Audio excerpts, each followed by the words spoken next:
이제 돈 모으는 건 의미가 없습니다. 악착같이 살면서 아끼고 살아봤자 나중에는 이것들이 돈의 역할을 대체할 확률이 높기 때문이죠. 그렇다고 해서 완전히 돈이 필요 없다는 게 아니라 이제는 돈의 형태에 주목해야 된다는 겁니다. 즉 돈만 모으는 게 아니라 뭘 모으는지가 더 중요해지고 있다는 거죠. 그냥 현금만 모아선 안 된다는 겁니다. 먼저 큰 그림부터 볼까요? 2020년 코로나 팬데믹 이후부터 빠르게 세상은 변하기 시작했습니다. 그때 전 세계 중앙은행들이 돈을 폭발적으로 찍어내면서 양극화는 심해졌고 돈의 가치는 쓰레기가 됐습니다. 진짜로 쓰레기가 됐다는 게 아니라 돈의 가치가 그만큼 떨어졌다는 거죠. 돈의 가치가 빠르게 떨어진 증거로 모든 자산들의 가격이 폭등하고 물가도 같이 폭등했죠. 미국이 그랬고 우리나라도 마찬가지였습니다. 종이 돈을 엄청나게 찍어낸 부작용으로 지금도 우리 삶을 보이지 않게 망가뜨리고 있죠. 도대체 돈이라는 게 뭘까요? 돈이면 다 되는 세상인 것 같지만 사실은 돈 자체가 가치를 가지고 있진 않습니다. 돈은 교환수단일 뿐이죠. 역사를 돌이켜보면 돈의 형태는 계속해서 변화해 왔습니다. 오래전에는 조개껍질이나 쌀이 그 당시 돈의 역할을 했었었고요. 그리고 시간이 지나면서 금속화폐나 은화를 쓰다가 우리가 쓰는 동전, 지폐가 등장했고 그리고 지금은 또 현금이 없는 시대로 전환이 되고 있습니다. 이제 길거리에서 붕어빵을 사 먹어도 현금 없이 QR코드나 계좌이체로 사 먹을 수가 있죠. 여기서 더 변화할 게 있나 싶지만 우리가 쓰는 화폐는 또다시 전환점을 맞고 있습니다. 그동안은 우리 눈에 보이는 돈의 형태가 바뀌었다면요. 이제는 우리 눈에 보이지 않는 돈의 형태까지 바뀌고 있어요. 대표적인 게 비트코인, CBDC, 스테이블 코인인데 그래서 지금부터는 왜 이런 것들에 주목을 해야 되는지 왜 돈을 모을 필요가 없는 건지 알려드릴게요. 이 세 가지 돈의 특징은 서로 다르지만 각자의 특징을 놓고 보면 앞으로 돈의 판도가 어떻게 바뀔지 보이실 거예요. 그리고 어떤 화폐가 중심이 되냐에 따라서 앞으로 우리의 인생도 우리의 자유도 많은 게 바뀌게 될 겁니다. 먼저 첫 번째는 비트코인입니다. 비트코인이 왜 세상에 나왔을까요? 말은 거창해 보이지만 근본적인 질문은 이겁니다. 우리가 왜 은행을 믿고 돈을 맡겨왔을까요? 은행에 대한 신뢰 기반은 결국 중앙은행과 정부가 돈의 가치를 보증해준다는 믿음이었죠. 그런데 2008년 금융위기 때 그 믿음이 크게 흔들렸습니다. 미국에서 큰 은행들이 파산하니까 정부가 국민 세금으로 그 빚을 메꿔줬어요. 쉽게 비유하면 커피에 물을 타는 것처럼 정부가 돈의 가치를 희석시킨 겁니다. 큰 기업이나 은행이 망하거나 자본주의 체제가 흔들릴 것 같을 때마다 정부와 중앙은행이 돈을 찍어내면서 산소 호흡기를 계속해서 달아줘서 지금까지 오게 됐고요. 그렇게 개입을 할 때마다 늘 부작용이 생겨왔습니다. 마치 거대한 사기극이나 다를 게 없는데 그들은 언제든지 마음대로 돈을 창조해낼 수가 있지만 힘이 없는 서민들은 그 돈 때문에 모든 걸 바쳐가며 살아야 되니까요. 그래서 은행이나 정부 없이 굴러가는 신뢰 가능한 돈 시스템을 만들 수 없는 걸까? 이런 의문을 가진 사람들이 늘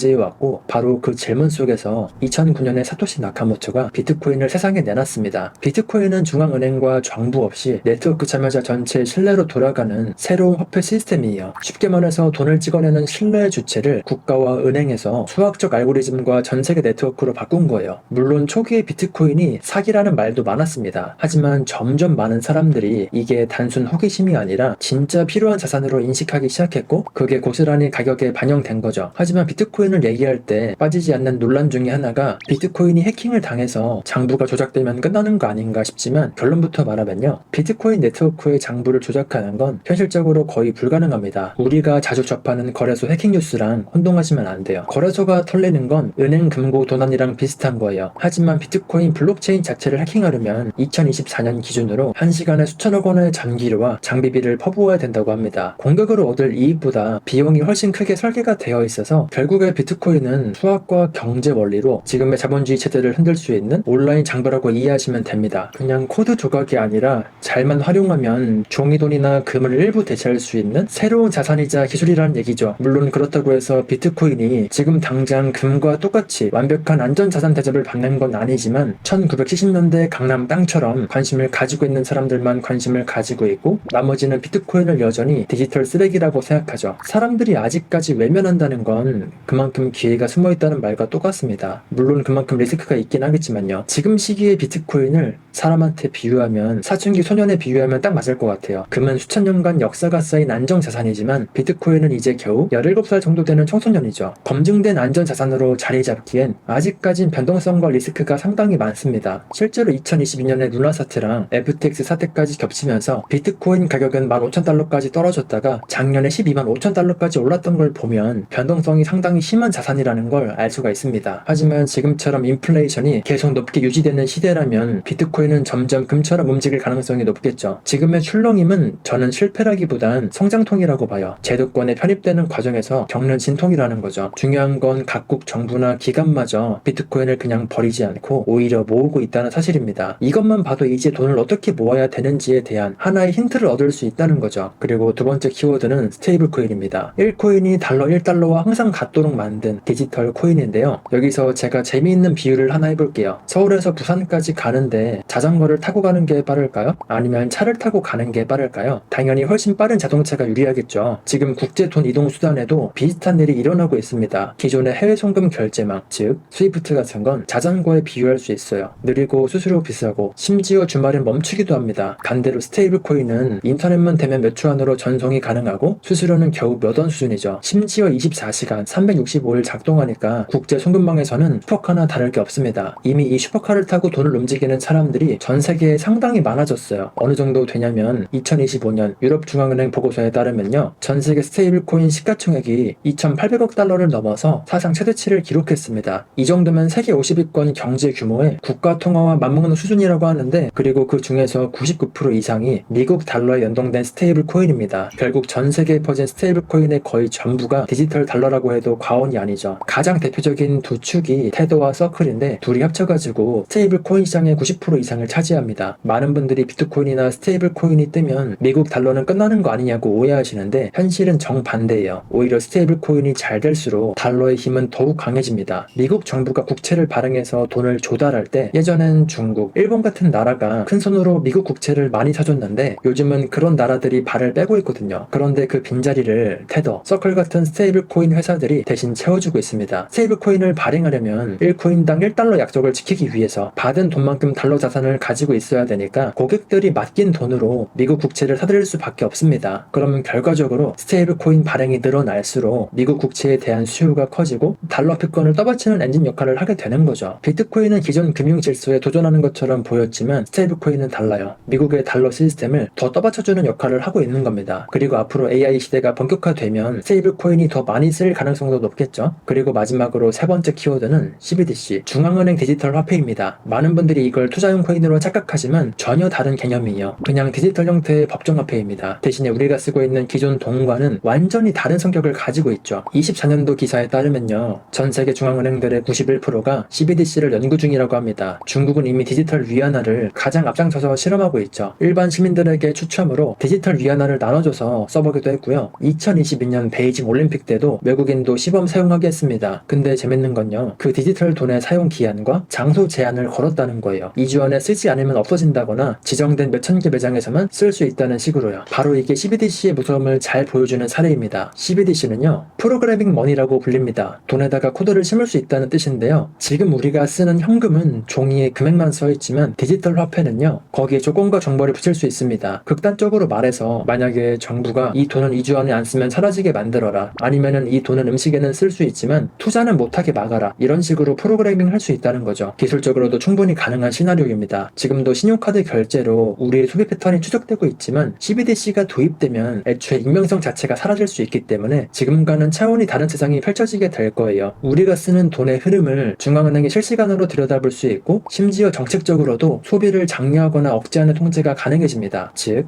모든 걸 감시당하고 통제당할 수 있다는 거죠. 그래서 이런 우려 때문에 미국 연준이나 유럽 중앙은행은 개인 프라이버시 보호를 최우선 고려사항으로 내세우고 있습니다. 만약 민주주의 사회에선 정부가 개인의 소액 결제까지 감시하면 반발이 클 수밖에 없겠죠. 그래서 미국은 차라리 민간에서 발전한 스테이블 코인을 활용해서 디지털 달러 생태계를 만들려고 하는 모습도 보입니다. 반대로 중국처럼 통제가 강한 국가에서는요, CBDC를 통해서 자국 및 제휴국 중심의 폐쇄 결제망을 구축하려고 하고요. 똑같은 기술이라도 어느 가치에 중점을 두냐에 따라서 활용 방법이 전혀 달라질 수 있다는 점을 꼭 기억해야 됩니다. CBDC는 단순하게 남의 나라 이야기가 아닙니다. 한국도 그동안 여러 차례 CBDC를 실험 중이라는 이야기가 나왔었고요. 최근에도 기사로 여러 차례 확인이 됐는데요. CBDC가 지금의 화폐를 대체하게 되면 물론 긍정적인 면도 없진 않겠지만 어떤 정권이 자리를 잡냐에 따라서 우리의 자유를 모두 뺏어갈지도 모릅니다. 진짜 그런 무서운 상황이 온다면 미리 자산을 다른 곳에 빼두지 못한 사람들은 정부의 입맛대로 돈을 강제로 쓰거나 생활해야겠죠. 되겠죠. 이런 디지털 사회에서 우리는 뭘 모아가야 될까요? 비트코인은요, 디지털 금의 역할을 할 확률이 높고, 스테이블코인은 디지털 달러 역할을 하고, CBDC는요, 디지털 통지화폐가 될 확률이 높습니다. 그래서 모든 돈을 비트코인, 스테이블코인으로 바꾸라는 게 아니라, 우리가 지금도 금 투자를 할 때는 몰빵을 하는 게 아니라 5%에서 10% 정도만 안전자산으로 들고 가는 전략을 쓰고, 그리고 현금은요 20에서 30% 정도 남겨두는 전략을 쓰잖아요. 그래서 비트코인도 내 자산에서 5에서 10% 정도만 모아가는 전략으로 접근을 하는 거죠. 대신에 1년에서 2년 안에 수익을 무조건 봐야 된다 라고 생각하시는 분들은 그냥 안 하시는 게 낫고요. 꾸준히 수량을 늘려가면서 미래의 내 자산을 지키고 모아가는 전략으로 접근을 하셔야 됩니다. 아직 시장에 나온 지 20년도 안 된 자산이라서 당장 내년에 오르고 내리는 걸 맞추는 건 거의 불가능에 가깝습니다. 우리가 금을 살 때도 돈 벌려고 사는 게 아니잖아요. 혹시 모를 위험에 대비하려고 사는 것처럼 지금처럼 돈의 형태가 바뀌는 시점에서 비트코인도 당장 돈을 번다기보다는 비트코인도 그런 식으로 접근을 하는 게 정신적으로도 훨씬 좋다는 거죠. 그리고 스테이블 코인은요 디지털 달러 역할을 하게 될 테니까 이거는 굳이 지금 사야 된다 안 사야 된다 이런 식으로 정답이 정해지진 않은 것 같아요. 굳이 접근을 해야 된다면 앞으로 원화 가치가 꾸준히 하락할 거라고 생각이 된다면 스테이블 코인을 통해서 디지털 달러를 사둔다는 생각으로 접근하셔도 되겠죠. 스테이블 코인 같은 경우에는요 코인 거래소에 가만히 냅두고 투자를 하는 게 아니라 실물 카드랑 연동을 해서 실제로 마트 가서 장도 보고 온라인으로 쇼핑할 때도 사용할 수가 있고요. 그리고 스테이블 코인을 어떤 식으로 활용하냐에 따라서 일반 은행 예금 이자보다 훨씬 더 많이 받을 수가 있는데 시기가 잘 맞아 떨어지면 이자 수익만 해도 10% 이상이 나올 때가 있고요. 지금처럼 코인 시장이 침체가 됐을 때는요 많아야 4에서 5% 정도 연이자가 나오는 경우가 많은데 가끔 이벤트를 할 때는 지금 같은 코인